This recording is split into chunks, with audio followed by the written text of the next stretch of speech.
And we're joined with Martin Wells, the Heart Start Program Manager for St John Ambulance, and we've got some wonderful news for people in the community. Can you tell us about the $70,000 worth of defib and training that's available? Indeed, certainly can, and I'm delighted to be here today to encourage all community groups and sporting clubs to apply for our free defib and training course. We've got $70,000 worth of defibrillator and defibrillator-related training for community groups and sporting clubs to apply to make their clubs safer. So what's made this possible?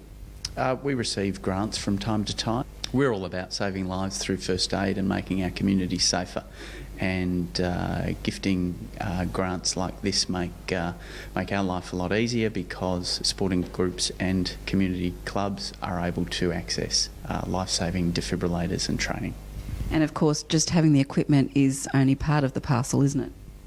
Indeed, indeed. The equipment, whilst really easy to use, we know that in a first aid emergency, confidence and the ability to respond is paramount.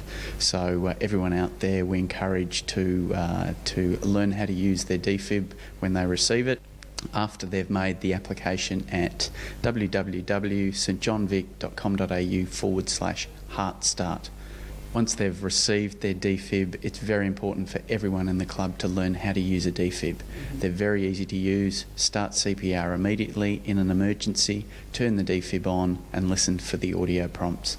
The defib will tell you what to do, when and for how long until the ambulance arrives. And there's some pretty alarming statistics too that, once somebody has had a cardiac arrest, time is of the essence. Indeed, in any first aid emergency, particularly around cardiac arrest, minutes matter, and knowing what to do when and for how long brings about the best chance of survival.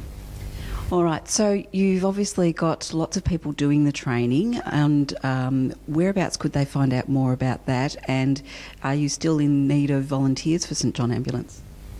We're always in need of more volunteers. Have a look at our website at stjohnvic.com.au. We do 300 training courses each week across our 15 venues throughout Victoria. So we encourage all viewers to get online, look at our website and find out where they can do their training. Thanks for your time today, Martin. Thank you. Defibrillators are really easy to use. You basically turn them on. Begin by removing all clothing from the patient's chest. Cut clothing if needed. And they tell you what to do.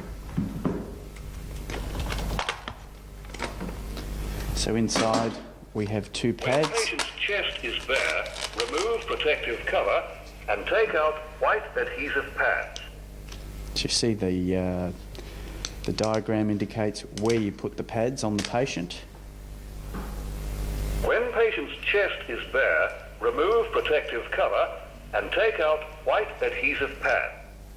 Place pad exactly as shown in the picture. Press firmly to patient's bare skin.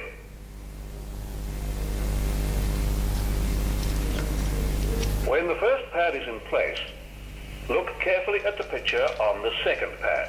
Peel the second pad from... No one should touch the patient. Analyzing. No one should touch the patient. Analyzing. Shock advised. Stay clear of patient.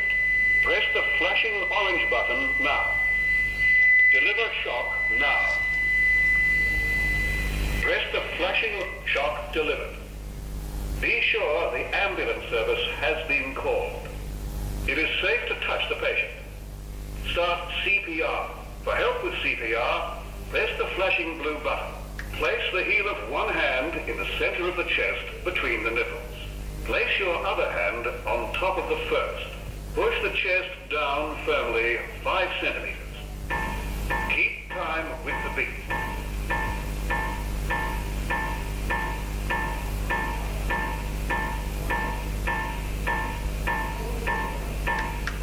That's it in a nutshell. Fantastic equipment that is really step by step, isn't it?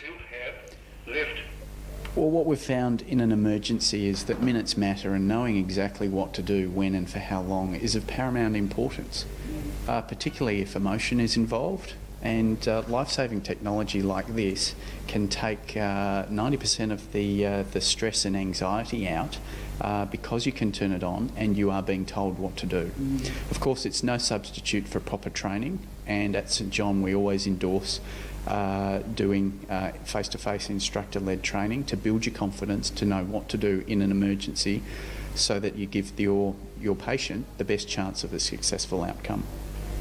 Just tell us, Martin, I know a lot of people in a situation, if there's an emergency or an accident, they have a fear of helping because they're concerned that there'll be some liability or some consequence if things don't go well. What's your take on that?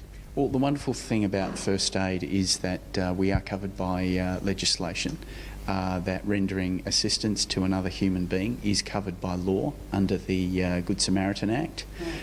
So no one has ever been prosecuted for rendering assistance, and I think it's up to everyone watching to know that if you're in a situation where you need help, that a bystander is going to come and lend a hand.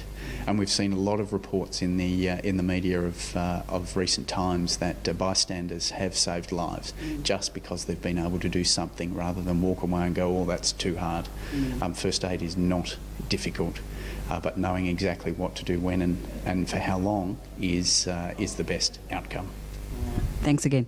Thank you.